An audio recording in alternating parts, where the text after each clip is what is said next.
Hi, Christopher Guerrero, Doctor of Physical Therapy here to talk to you all about blood flow restriction training, or BFR for short. Just wanted to introduce what it is, how it works, and how we use it in the clinic for our patients. So simply put, BFR is the use of this tourniquet-like strap system that we use high up on the arm or high up on the leg, whichever limb we're working on. And what it does is it limits blood flow from that leg or arm back into our body, back to our heart. And the purpose of this is that it lets us build strength and build muscle at a much lower intensity than we would need to typically. So a typical strength protocol, if you want to build strength or build muscle, is going to require you to exercise at 70% or more of a 1 repetition max, which is okay if someone's dealing with someone who's not dealing with injury or is not coming out of surgery or is healthy. So typically though, in our clinic in physical therapy, those aren't the people that we see. We're typically seeing people who are dealing with some type of pain, they're coming out of and recovering from some injury, or possibly they've just had surgery and they're starting to rehab from that. So for those people, it may not be appropriate and they may not be able to tolerate lifting at such high of a load. So what blood flow restriction training allows us to do is to work on building strength, work on building muscle sooner in a person's rehab program, because this allows them to work at a much lower intensity level. So research has really showed that you can get similar strength gains exercising with blood flow restriction training at about 20 to 30% of your 1 repetition max per exercise, as compared to 70% or more, which would, again, is what a typical strength program requires.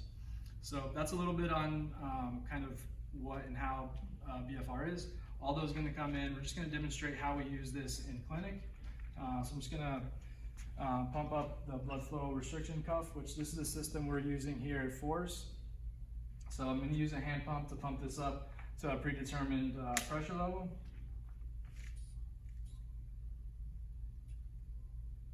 All right. Okay. And so although with 5 pounds, you're going to give me 30 repetitions of a bicep curl.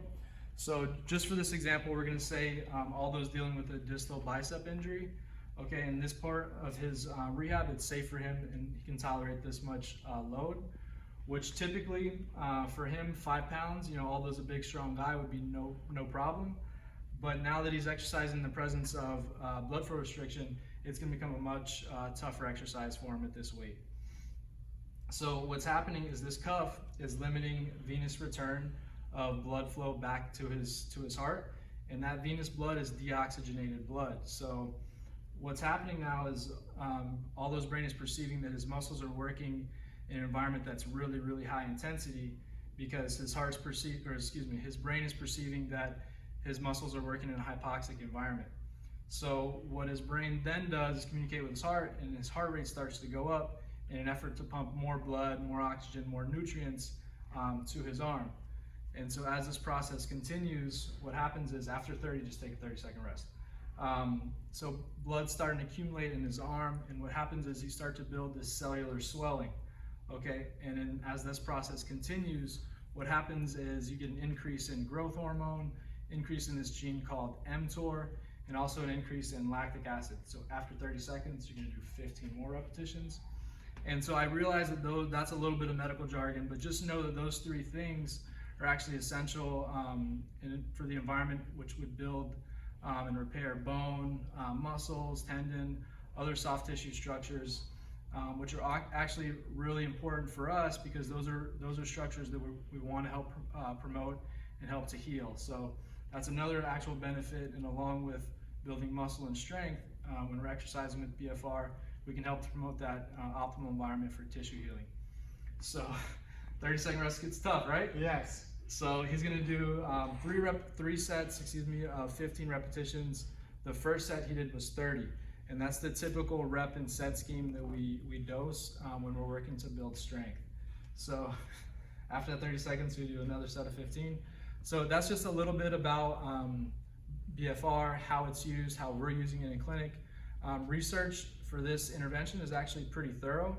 And there's good results from research and studies that have been conducted for BFR training. I know it may seem a little odd, maybe a little bit scary to you, but actually the feedback we've gotten from patients has been pretty positive. Our results are really good for patients that we've used this with. So that's a little bit on what it is. So if you see someone in the gym with a blood flow restriction cuff on, you'll have a little bit of more information as to why they're doing that. So thanks for your time, and we'll see you all in the next one.